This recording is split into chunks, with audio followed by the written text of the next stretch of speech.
こんにちは、MD ジャックです。愛です。耳の妖精、ミミです。はい、今回のレビューは、セレスト CD2 ポータブル USB ダックです。スマホとタイプ C 接続するやつね。スマホやタブレット PC にイヤホン端子がついてるの減ってるからね。ジャックさんのスマホは？イヤホン端子あるよ。でも最近買ったタブレット PC にはついてない。イヤホン端子あったら直接つないじゃうの？いいや、全然。スマホで音楽聴くときは TWS メインだから。今回久々にイヤホン端子に接続してみたら、なんか抜けの悪さが耳についちゃってね。そんなに違いますか？ちょっとこれ聞いてみてもらえる？ CD2 経由とスマホのイヤホン端子ダイレクト、そして QE イヤーズアレグロミニを比較してみたんだ。40秒ぐらいで短くまとめてみた。セレストリレントレスからの出音ね。はい、じゃあ早速聞いてみましょう。音量上がりますよ。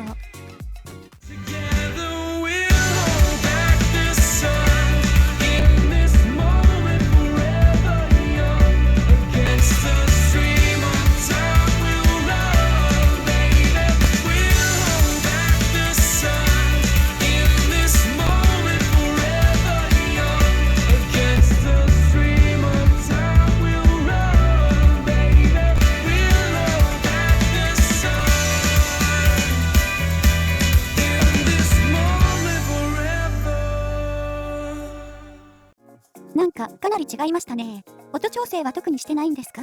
左右の特性とレベル合わせだけ。この結果だとやっぱりスマホ直差しより USB ダック通したくなるね。そうなんだよ。聞いた感じの違いが顕著に波形に出たんでちょっとホッとしたわ。特にスマホの広域の感じ。あと QE イヤーズは一つ前のアレグロの時から広域が明るく出るよなーって思ってたけど、それもしっかり波形に出てた。はい、これは参考になりましたね。さて、小さくても USB ダックの有用性が分かったところで CD2 のスペックなどを見てみましょう。まずダックチップが CX31993 っていうやつ。ちょっと調べてみるとそんなに新しいものではないようだわ。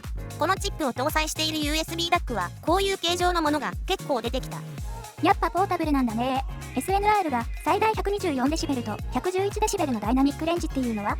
オーディオ機器では通常 SNR が 90dB 以上、ダイナミックレンジが 100dB 以上であれば十分な性能とされているようだわ。だから CD2 の性能は結構いいんじゃないか？そっか。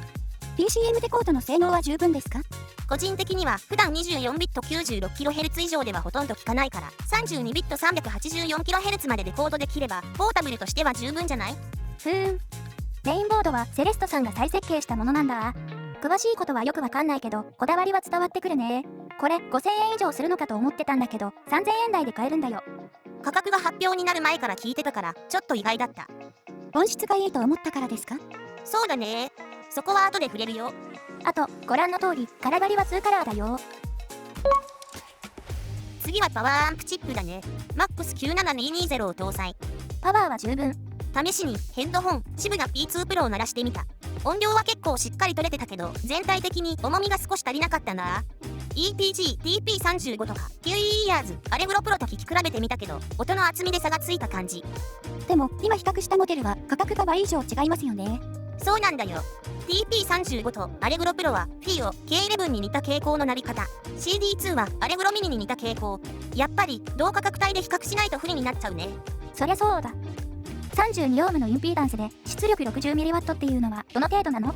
絶対的な基準が自分にあるわけじゃないんでちょっと AI に質問してみたら結構細かく回答してくれた。性能的には十分みたいだね。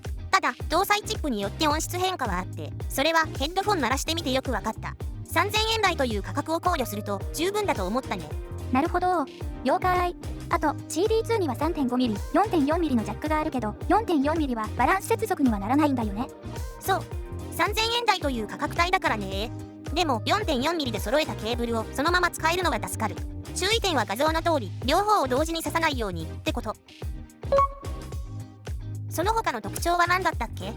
はい、従来の USB ダックの曲線の多いデザインを角張ったラインと破線を使用したデザインにしてますね。なんかガンプラに寿司彫りしてるみたいな感じじゃん。確かにメカっぽい感じするわ。亜鉛合金のボディでちょっと重みあるね。 21g。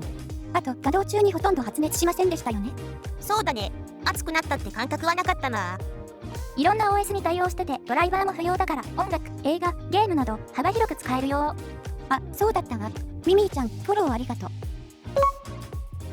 じゃあ最後に聞き比べた印象だけど、今回はセレストの 1DD プラス 6BA のハイブリッドモデルリレントレスを使用してる。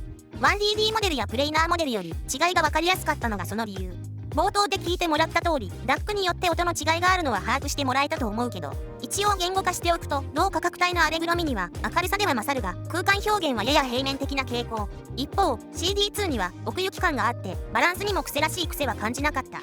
奥行き感があるってことは空間が広いってこと？そうだね。支部が D2 プロを使用して上位モデルと比べた時に重みで少し負けてる感があったけど、その分繊細で深みがあるなーっていう印象だったよ。CD2 とリレントレスの組み合わせでスマホ再生でもかなり効いてて満足感あった。リレントレスの低域がしっかりしてるんで CD2 とのマッチングも良かったと思う。これで3000円台なら買いなんじゃないかな。確かに奥行き感ありますね。アレグロミニとはキャラクターが違うんで優劣という感じではないですが、愛は CD2 の方が好きですね。直差しできるエントリークラスの USB ダックとしてなかなか良さげなモデルってことでいいと思うよ。はい、では皆さん気になったらチェックしてみてね。ということでポータブル USB ダックセレスト CD2 のレビューでした。じゃあまた次の動画で会おうね。バイバイ。ご視聴ありがとうございました。MD ジャックチャンネルはイヤホンレビューを音と波形た言葉で表現します。チャンネル登録お願いします。